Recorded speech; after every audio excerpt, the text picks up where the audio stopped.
Sujet 2010 du marathon d'écriture du court-métrage en 48 heures. Le décor. La zone commerciale d'une ville de province, Carrefour, Conforama, Allo Chaussures, McDo, etc. Au centre, un immense parking. Autour, des lotissements. Au bord, un écheveau de national et de départemental. Au loin, la verdure. Les personnages. Un homme ou une femme planté au beau milieu du parking à proximité d'un auvent acadie. Il tient une pancarte marquée de 3 initiales ou de plusieurs mots. Peu à peu, il est rejoint par d'autres personnes, à ce qui semble bien être un point de rendez-vous. Un petit groupe se forme, de tout âge, de toutes conditions, en famille, en couple ou en solo. En tout, une 12aine de personnes. Interviennent éventuellement des badauds intrigués, des responsables de grandes enseignes, des agents de sécurité. L'exercice, créer un suspense. Faire vivre un groupe, parler du monde d'aujourd'hui et peut-être de celui d'hier. Le Grand Prix à l'homme qui en connaissait. Je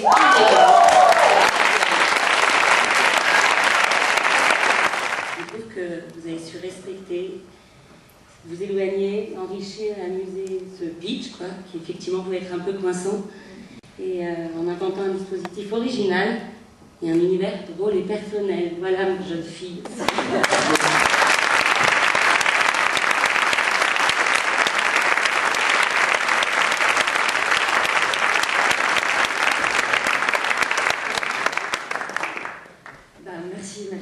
Merci beaucoup. Enfin, merci à ce jury. Je crois que j'ai déjà tout dit tout à l'heure. Et merci à Fanny Marie aussi. Voilà. Merci.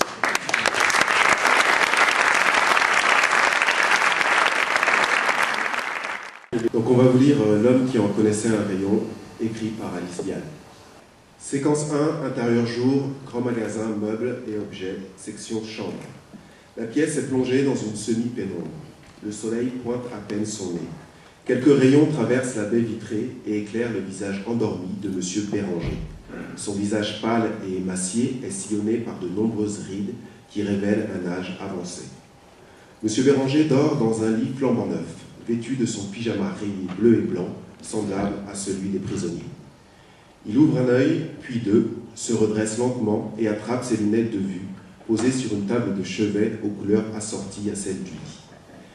Il se lève et s'approche le plus naturellement du monde d'une ampoule design suspendue au plafond par un long fil.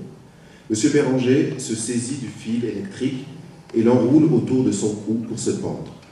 Il fait un nœud grossier et se laisse lourdement tomber. Le faux plafond de l'installation s'effondre. M. Béranger se retrouve par terre, la tête recouverte de petits bouts de plâtre. Un vendeur passe au même moment dans l'allée et découvre le poteau rose. Employé. Derrière la baie vitrée, on distingue en premier plan un écheveau de national, en arrière-plan des collines de verdure et sur la droite des lotissements hideux. Le regard de M. Béranger s'attarde sur un jeune homme qui est planté au milieu du parking en contrebas. Il tient une pancarte à la main sur laquelle est écrit « Tour guide ». Un groupe de tout âge est amassé autour de lui. Séquence 9, extérieur jour, centre commercial, parking. Le soleil n'est plus qu'une lisière rosée au loin. M. Béranger sort du magasin de meubles et objets et se retrouve sur le parking. Il porte la paire de palmes offerte par la petite fille. Il considère les lieux pour la première fois, examine avec attention les moindres recoins du parking. Son regard s'attarde sur les collines Vers-Céladon qui surplombent les nationales enlacées. Quelques mouettes en provenance des collines volent au-dessus de lui et entonnent leurs cris perçants. M. Béranger jette un dernier coup d'œil au centre commercial. Le bâtiment a totalement changé d'aspect. Il n'est plus qu'un énorme centre désaffecté. La végétation pousse anarchiquement dans les moindres recoins. Les lieux sont déserts, les vitres soufflées. Les enseignes n'existent plus. Le centre commercial n'est plus qu'une jungle sauvage qui côtoie quelques murs de béton. M. Béranger esquisse un léger sourire du coin des lèvres. Fin.